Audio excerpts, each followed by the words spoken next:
میرا نام گلناز ہے، میں کراچی کی رہنے والی ہوں۔ نرسنگ کا ڈپلوما مکمل کیا تو مجھے دبئی سے آفر آ گئی۔ ایک عربی کی بیوی بیمار رہتی تھی، اس کو مستقل ایک آیا کی ضرورت تھی، تنخواہ اچھی تھی، اس لیے فوراً سے مان گئی، ورنہ نرسنگ کرتے ہی اتنی تنخواہ مجھے کوئی نہ دیتا۔ میری ٹکٹ اور ویزا کا سارا انتظام بھی انہوں نے کیا تھا، مجھے صرف اس عورت کو سنبھالنا تھا اور بدلے میں وہ مجھے اتنے ریال دے رہے تھے کہ میرا گھر بہت اچھے سے چل جاتا۔ پورے سال کا ایگریمنٹ تھا، اس سال میں جتنی تنخواہ مجھے مل رہی تھی میرے حالات اس سے کافی بہتر ہو جاتے۔ بہرحال جیسے میں اس بنگلے میں پہنچی تو مالک مجھے اپنی بیوی کے کمرے میں لے گیا، لیکن دروازے پہ جا کے کھڑا ہو گیا، کہنے لگا میری بیوی اپنی بیماری کی وجہ سے بہت چڑچڑی ہو گئی ہے، اس لیے تمہیں صبر سے کام لینا پڑے گا۔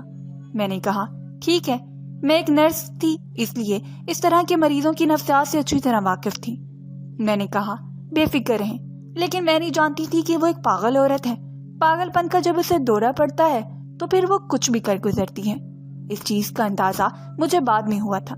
اس عورت نے مجھے پچھتانے پر مجبور کر دیا تھا۔ جب کمرے میں داخل ہوئی تو وہ اپنی ویل چیئر پر بیٹھی کھڑکی سے باہر دیکھ رہی تھی۔ اس کے شوہر نے اسے پکارا تو اس نے اپنی ویل چیئر کا رخ دوسری طرف کیا۔ اپنے شوہر کے ساتھ مجھے کھڑا دیکھ کر اس کی تیوری چڑھی تھی، کہنے لگی تم پھر کسی نہ کسی کو میرے پاس لے آئے ہو، کتنی بار تم سے یہ کہوں کہ میں بالکل ٹھیک ہوں، کوئی بیماری نہیں ہے مجھے، تم کیوں آئے دن کسی نہ کسی کو میرے پاس لے آتے ہو؟ میں جانتی ہوں تم کیا چاہتے ہو، تم جو چاہتے ہو نا شیخ، وہ میں ہونے نہیں دوں گی۔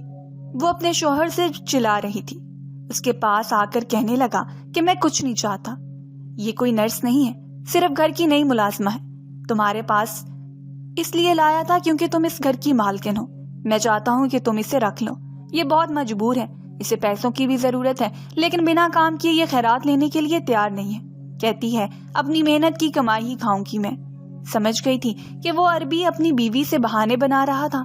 اس نے مجھے دیکھا تو پوچھنے لگی کیا کیا کام آتا ہے تمہیں؟ میں نے کہا جو آپ کہیں۔ پھر اس نے مجھ سے چند سوال کیے گھر کے کام کے متعلق، اس کے بعد کہنے لگی ٹھیک ہے اسے رکھ لو، لیکن کوشش کرنا یہ میرے سامنے نہ آیا کرے، مجھے کسی کی مدد کی ضرورت نہیں ہے۔ عربی نے اپنی بیوی کی طرف دیکھا اور کہا ٹھیک ہے، یہ گھر کے کام کے لیے ہے، تمہارے علاج کی لیے نہیں ہے، میں جانتا ہوں کہ تمہیں کسی کی ضرورت نہیں ہے۔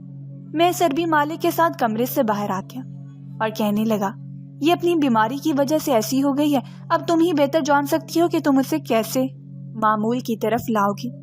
پھر اس نے بتایا کہ یہ کبھی بھی چل نہیں سکتی، لیکن میں نے اسے یہی بتایا ہے کہ وہ کچھ عرصے میں ٹھیک ہو جائے گی۔ ڈاکٹر اسے بالکل مایوس ہو چکے ہیں۔ میں نہیں جانتی تھی کہ ابھی مجھے کس مقصد کے لیے لایا ہے، میں تو یہی سمجھی تھی کہ اسے اپنی بیوی کے لیے ایک ملازمہ کی ضرورت ہے جو اس کا خیال رکھ سکے۔ جس گھناؤنے مقصد کے لیے مجھے یہاں لائے تھے، مجھے اگر ذرا بھی اندازہ ہو جاتا تو میں کبھی بھی یہاں نہ آتی۔ اس دن تو میں مالکن کے کمرے میں بھی نہیں گئی، لیکن اگلے دن ناشتے میں ہی اس کے کمرے میں لے کر گئی تھی۔ بس عربی نے بتایا تھا کہ میری بیوی دوا نہیں کھاتی اور دوا کھانا اس کے لیے بے حد ضروری ہے۔ ناشتے کے دوران اس عورت سے ہلکی پھلکی بات کرتی رہی، وہ بھی مجھ سے نارمل ہی بات چیت کر رہی تھی۔ میں نے اسے دوا بھی کھلا دی۔ اچانک سے نہ جانے سے دوا کھانے کی کچھ دیر بعد ہی وہ لمبے لمبے سانس لینے لگی۔ مجھ سے کہنے لگی کہ تم نے مجھے کون سی دوا دی ہے؟ کیا تم مجھے مارنا چاہتی ہو؟ میرے گھر پر قبضہ کرنا چاہتی ہو؟ تم اسی مقصد کے لیے آئی ہو؟ میں جانتی ہوں کہ تم چاہتی ہو کہ میں مر جاؤں تو میرے شوہر سے شادی کر لو، لیکن تم دیکھ لینا میں ایسا تو نہیں ہونے دوں گی۔ میں اس کی بات سن کر کتنا بھی حیران ہوتی اتنا کم تھا۔ میں نے کہا میں ایسا کیوں کروں گی؟ یہ دوا تو آپ کے لیے فائدہ مند ہے، آپ جلدی ٹھیک ہو جائیں گے۔ کہنے لگی نہیں، تم بہت خوبصورت ہو، مجھے تم کہیں سے بھی ملازمہ نہیں لگتی۔ یہ کہنے کے بعد اس نے ہاتھ میں پکڑا چائے کا کپ میرے اوپر پھینک دیا۔ گرم گرم چائے میری گردن اور جسم پر گری تھی۔ میں تو بری طرح سے بلبلا اٹھی تھی۔ یہ چلانے پر گھر کے دوسرے ملازمین کمرے میں آ گئے، وہی مجھے باہر لے گئے تھے۔ انہوں نے فوراً سے مالکن کے کمرہ بند کر دیا۔ ان میں سے ایک ملازمہ بڑی عمر کی تھی، فوراً سے مجھے اپنے کوارٹر میں لے گئی۔ میں روئے جا رہی تھی، تڑپے جا رہی تھی، جلن ایسی شدید تھی کہ مجھ سے صحیح بھی نہیں جا رہی تھی۔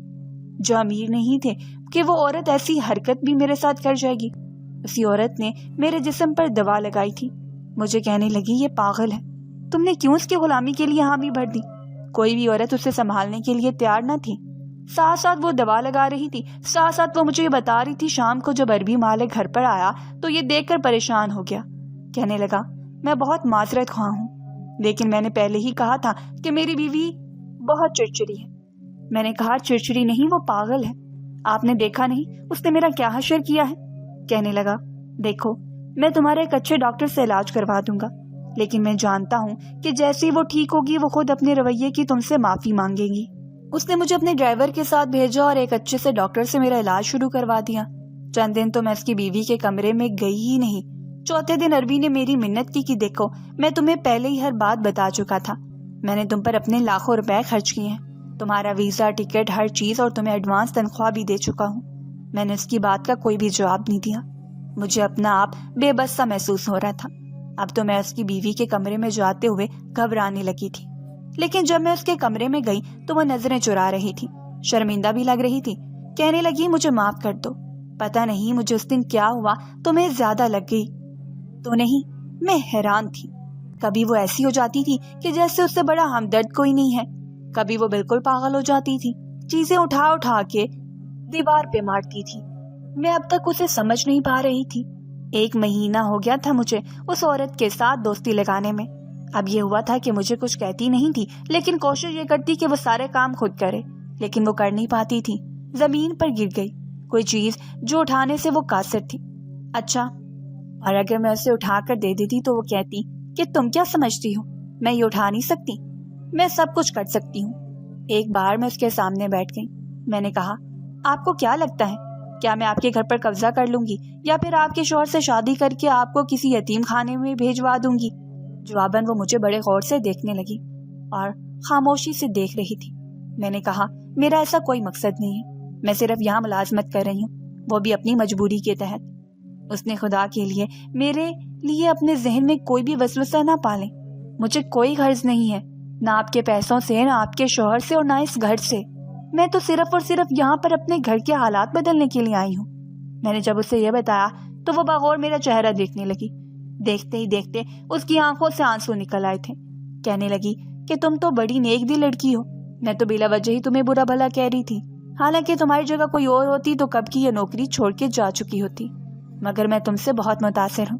بس ایک خیال رکھنا کہ میں اپنے شوہر سے بے تحاشا محبت کرتی ہوں، مجھے کبھی بھی اس کے ساتھ دکھائی نہ دینا، اگر وہ تمہارے ساتھ میرے خلاف کوئی بات کرے بھی تو تم سیدھی میرے پاس چلی آنا، مگر اس کا ساتھ مت دینا۔ مالکن کی بات سنی تو بڑا ہی عجیب مجھے محسوس ہوا تھا۔ مالک تو ان کا بڑا خیال رکھ رہے تھے، یہاں تک کہ ان کی خدمت کے لیے مجھے پاکستان سے یہاں پر خاص صرف اور صرف ان کی دیکھ بھال کے لیے بلایا تھا، جبکہ یہ تو مالک کے بارے میں اس قدر بدظن ہو چکی تھی۔ اب خدا ہی جانے کہ ان دونوں میاں بیوی کے بیچ کیا چکر تھا۔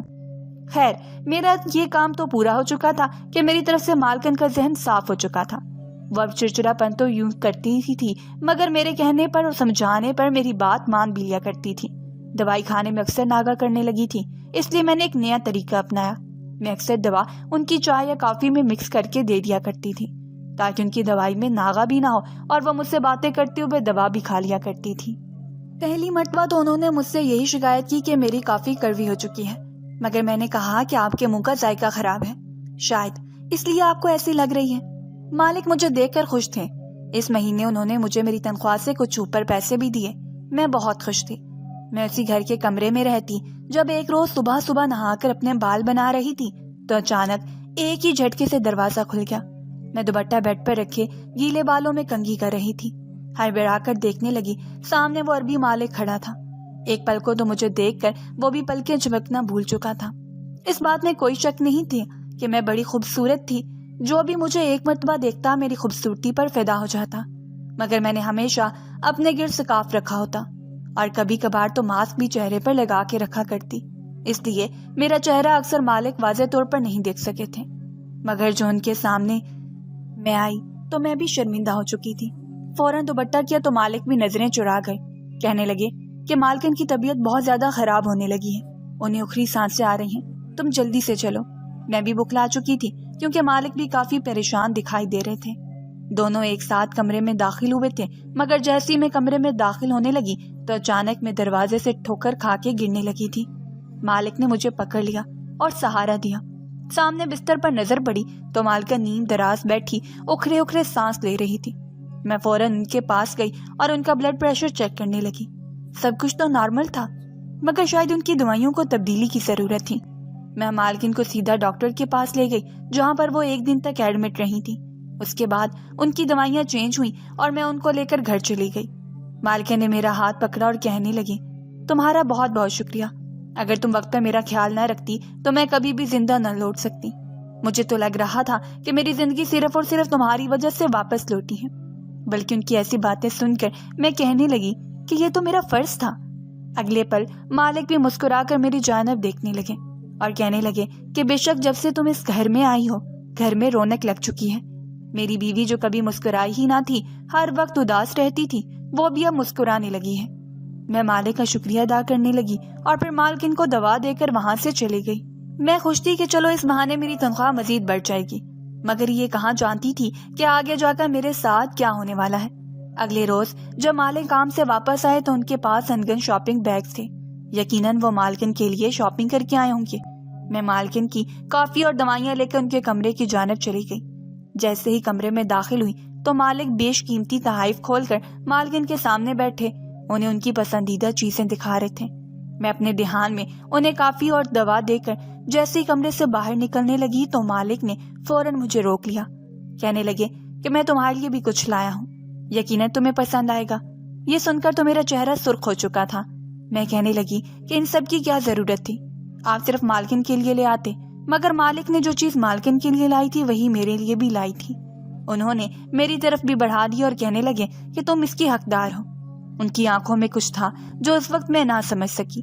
مجھے تو لگا تھا کہ مالکن کا موڈ خراب ہوگا، جیسے پہلی مرتبہ مجھے دیکھ کر ہوا تھا اور وہ مجھ پر غلط الزامات لگا رہی تھی، مگر وہ تو بالکل نارمل تھی، جیسے کچھ ہوا ہی نہ ہو، اور وہ اپنی رضامندی سے تحفے مجھے دے رہی تھی۔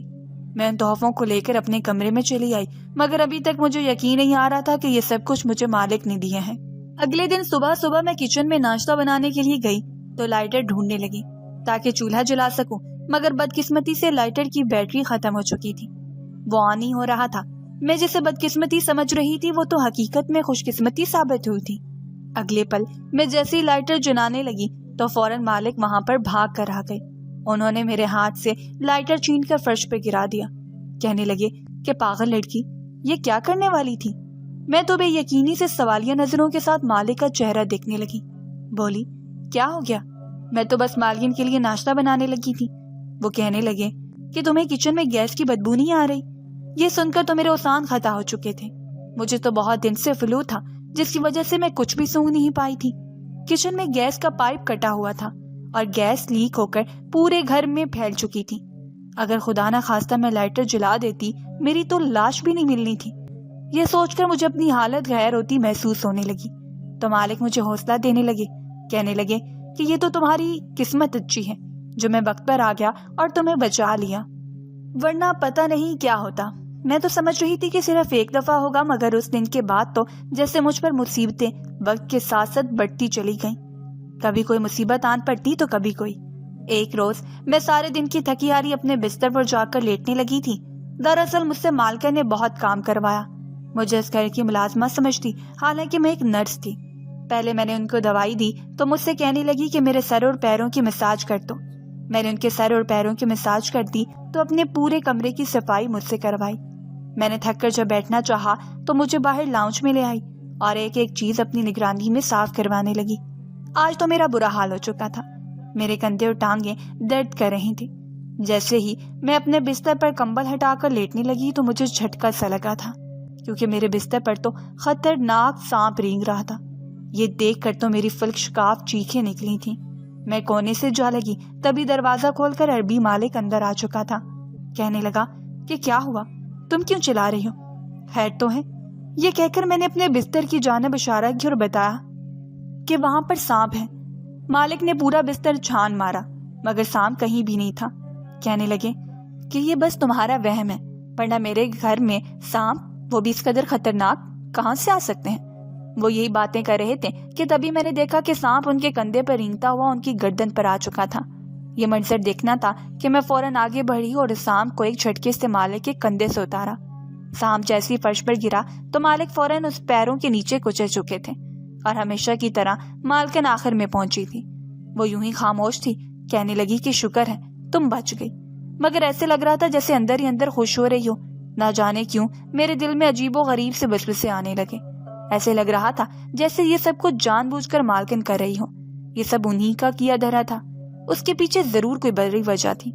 ایک روز جب میں کافی لے کر مالکن کے کمرے میں گئی تو وہ مجھے اپنے پاس بٹھا کر باتیں کرنے لگی۔ کہنے لگی کہ تم کتنے کام کرتی ہو، کبھی خود پر بھی دھیان دے لیا کرو۔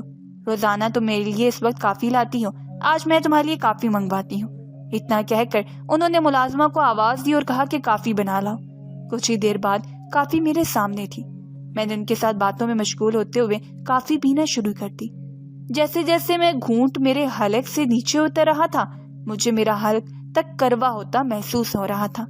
کچھ ہی دیر بعد مجھے اپنی سانس کی نالی میں کانٹے سے چبھتے ہوئے محسوس ہونے لگے۔ سانس لینا میرے لیے دشوار ہو چکا تھا۔ میں تڑپتی ہوئی فرش پر گر گئی، مالکن کو پکڑنے لگی، کہنے لگی کہ مجھے پتہ نہیں کیا ہو رہا ہے۔ درد کی انتہا تھی مگر مالکن نے دھکا دے کر مجھے زمین پر گرا دیا۔ کہنے لگے کہ تم جیسی لڑکی اس قابل ہی نہیں ہے، تم یہاں میری جائیداد اور میرے شوہر پر قبضہ کرنے کے لیے آئی ہو۔ کب سے میں تمہاری تیوٹ دیکھی جا رہی ہوں، مگر اب مزید نہیں، میں تمہیں موت کے گھاٹ اتار کے رہوں گی۔ میں نے اس کافی میں زہر ملائی تھی۔ وہ ملازمہ بھی مالکن کے ساتھ ملی تھی۔ وہ اپنے منہ سے یہ سب کچھ قبول کر رہی تھی، جبکہ مجھے تو لگا تھا یہ میرا آخری وقت ہے۔ میں آنکھیں بند کر چکی تھی۔ جب آنکھ کھلی تو میں اسپتال میں تھی۔ مالک میرے پاس موجود تھے۔ میں 3 دن سے زندگی اور موت کی کشمکش میں تھی اور آخر کار ہوش میں آ چکی تھی۔ مالک نے مجھے دیکھا تو شرمندہ سے ہو گئے، معافی مانگنے لگے۔ میں نے روتے ہوئے انتہائی غصے سے کہا کہ آپ کی بیوی کی وجہ سے میری زندگی برباد ہونے والی تھی۔ یہ بھی سچ تھا کہ عین موقع پر پہنچ کر میری زندگی انہوں نے ہی بچائی تھی اور اپنی بیوی کو پاگل خانے میں داخل کروا دیا تھا۔ میں روتے ہوئے کہنے لگی کہ نہ میں یہاں آپ کے کہنے پر آتی اور نہ میرے ساتھ یہ سب ہوتا۔ آپ کی وجہ سے آج میں اس نوبت کو پہنچی ہوں۔ یہ سن کر مالک میرے سامنے ہاتھ جوڑ کر معافی مانگنے لگے، کہنے لگے کہ بھلے ہی تم نے میری بیوی کے لیے بہت سے خطرات کو مول لیا ہے، یہ تو تمہاری خوش قسمتی تھی جو تم بچ گئی۔ تمہاری جگہ کوئی اور ہوتا تو کب کا بھاگ چکا ہوتا۔ لیکن اب مالکن ہمیشہ کے لیے پاگل خانے جا چکی تھی۔ وہاں پہ چیخ چیخ کر یہی کہہ رہی تھی کہ میں تمہیں اپنے شوہر پر قبضہ کرنے نہیں دوں گی، تم میرے شوہر کو ہرگز حاصل نہیں کر سکتی، میں تمہیں مار دوں گی۔ اگلی صبح میں نے سوچ لیا تھا کہ میں یہاں سے ہمیشہ کے لیے چلی جاؤں گی، مگر صبح ہوئی تو مالک نے زبردستی مجھے روک لیا اور پوچھا شادی کرو گی مجھ سے؟ میں حیران پریشان اس کا منہ دیکھنے لگی۔ تھوڑی دیر بعد مالک نے اس سے شادی کر لی اور جتنی قربانی میں نے اس کے لیے دی تھی اس کا دگنا صلہ اس نے مجھے لوٹا دیا تھا۔